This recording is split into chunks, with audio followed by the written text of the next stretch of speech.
India Pakistan போர் நிறுத்தத்திற்கு பின்னால் அமெரிக்க அதிபர் டொனால்ட் ட்ரம்ப் இருந்தார் என்பதை பிரதமர் நரேந்திர மோடி ஏற்க மறுத்ததே வாஷிங்டன் புதுடெல்லி மீது 50 விழுக்காடு வரி விதிப்பை திணிக்க காரணம் என அதிர்ச்சி தகவல் வெளியாகியுள்ளது.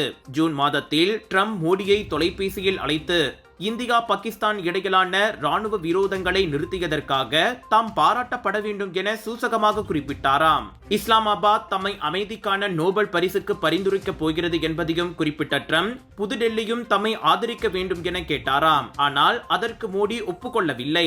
இந்தியா பாகிஸ்தான் போர் நிறுத்தத்தில் அமெரிக்காவின் தலையீடு இல்லை என ஆரம்பம் முதலே கூறி வரும் மோடியின் கோரிக்கையை நிராகரித்தார். இதனால் ஏற்பட்ட கோபத்தையே இந்தியாவுக்கு 50 விழுக்காடு வரி விதித்து ட்ரம்ப் தீர்த்து கொண்டார் என நியூயார்க் டைம்ஸ் செய்தி வெளியிட்டுள்ளது.